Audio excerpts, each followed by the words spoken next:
uJesu Kristu inkosi. uJesu Kristu inkosi. Ngiyabingelela abazalwane egameni lenkosi yethu uJesu Kristu.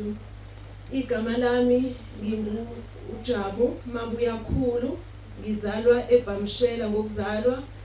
Ngigane eNgwavuma eJozini bese ngiyokusebenza la eHammansburg.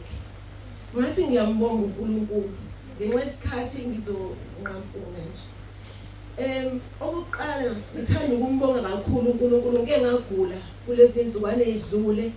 Uma ngithi ngiyadla kwehle kahlungu ukudla la sengathi ngigcwele ilonda emphinjeni. Uma sekuhlala ngize kuze kuyohlala ngithunkale bese kunzima ukuthi ngidle. Ngabambeka impela nje. Ngakhumbula inkonzo eyayiphethwe kwakumpostoli uNsibande lapha ekhuluma khona ukuthi uNkulunkulu wenyama yonke. Ngiyakhumbula ekhuluma nathi ukuthi uma ukhuleka sebenzisa amavesi noma usebenzise izwi lenkosi iBhayibheli. Ngaguqa ngakhuleka sekungiphethe inzukwana nje ngigula kungasadleki kahle. Ngaguqa ngakhuleka ngathi uNkulunkulu wena uNkulunkulu wenyama yonke akukho kwahlulayo. Abazalwane angazi engakuzwa ngaleso sikhathi ngathi uma ngiqeda umkhuleko kwabe ngathi khona okwenzakalayo. Emva kwalokho uma sengidla kwadleka ukudla angazi isimanga esenzeka ngokusheshsha ngokuphazima kweso.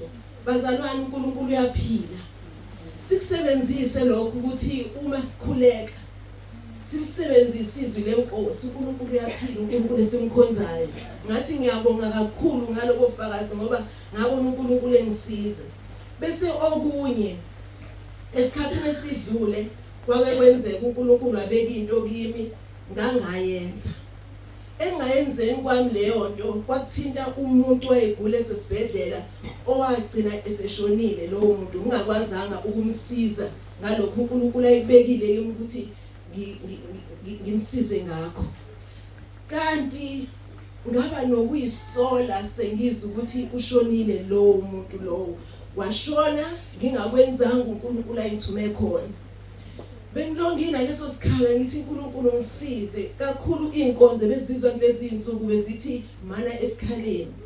Bese kuthi kulezi insuku kufike nje ukuthi namhlanje ungalali ungayanga kombona usibanibani. Bekunomngane wami omkhulu okade egula. Kwafika ukuthi hamba uyombona. Lingashoni la ungambonanga. Ayi ngangempela ngikhulume no baba wekhaya. Ngoba bengenayo imali ngaleso sikhathi. Athi hamba thatha nansi imali baku petrol umphathele lokho uzomphathela khona uhambe uyombona. Ngahamba ngacela omunye ukuthi angiphelezele. Uma ngifika khona sakhuleka naye uRoma 10 ngambekela ubufakazi bami uNkulunkulu ukuthi akahluleki. Ngambekela ukuthi akukho okungenzeki kuNkulunkulu. uNkulunkulu uNkulunkulu wenyama yonke. Uma kukuhle kuye uzosinda naye. Hayi sikhuleke ngibuye. Kwadlula insukwana wadlula emhlabeni. Uyabona injabulo engayizwayo.